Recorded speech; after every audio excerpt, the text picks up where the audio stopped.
Oui, j'ai mis une écharpe, j'ai un peu froid.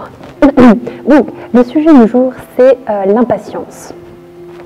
En fait, maintenant, avec Internet, les réseaux sociaux, tout ce petit univers informatique, technologique, multimédia, je raconte n'importe quoi là, mais bref, avec l'évolution un petit peu d'Internet et compagnie, on remarque que tout se fait vite. On a tendance à voilà, faire dans la facilité. Au lieu, par exemple, de voir quelqu'un, on lui envoie un message via réseaux sociaux ou un petit texto. Si on veut manger de la pizza, eh bien, on a juste à cliquer sur l'application et dans 30 minutes, en fait, on a la pizza qui est livrée. On peut partir en vacances, on a juste à cliquer sur une offre et voilà, on sait que la semaine prochaine, on va partir dans un hôtel 5 étoiles, je ne sais pas quoi. Et tout se passe hyper vite. On a tendance vraiment à courir. Et je le vois également, enfin, moi j'ai tout le temps, j'ai une façon de marcher qui est très étrange, c'est que je cours littéralement partout tout le temps, alors que finalement, en prenant du recul, je n'ai pas à faire ça. Je veux dire, j'ai pas le faux fesse et tout va bien, je peux prendre mon temps, mais j'ai toujours eu cette habitude en fait d'aller vite. Et c'est comme un petit peu quand on est à Paris ou dans des grandes villes, on voit les gens speeder comme des tarés et ne pas rater son bus, vite rentrer à telle heure, je sais pas, mon fils a sport à telle heure, il faut manger à telle heure, demain mamie elle arrive, il faut qu'on prépare ça. Et on est un petit peu en mode speed, panique et faut faire le maximum de choses en fait en peu de temps et il faut que ça soit vite fait et bien fait.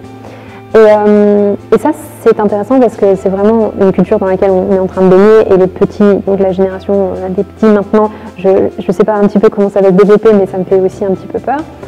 Et je veux parler de ce terme d'impatience parce que nous aussi, on a tendance à être très impatient. Par exemple, je ne sais pas, on est au supermarché, on attend dans une file à la caisse pour payer et on voit que, je ne sais pas, une personne âgée prend son temps, il y a un problème et on est là genre... Alors que il n'y a pas peut-être quelque chose de prévu après, mais c'est juste le fait de devoir attendre alors que ce n'était pas prévu qui nous rend vraiment souvent un petit peu énervés, quoi. Et j'avais envie de parler de ça parce que pour moi, je me dis que ça serait un bon challenge en fait d'inverser les choses et de par exemple prendre le temps, vraiment prendre le temps. Je ne sais pas si c'est possible, si un de ces quatre vous avez des vacances ou quoi, de prendre une journée où on est vraiment juste dans la lenteur des choses et dans le vrai. Par exemple, si je veux manger quelque chose, je vais à l'endroit et je commande devant cette personne qui est devant moi, ce vendeur, et pour avoir peut-être une discussion, etc. Et c'est un petit peu changer ce rythme qu'on a, qui est toujours effréné et qui peut être vraiment épuisant, que ce soit au niveau pour le corps en fait et que pour le mental, parce qu'on est toujours voilà, en stress.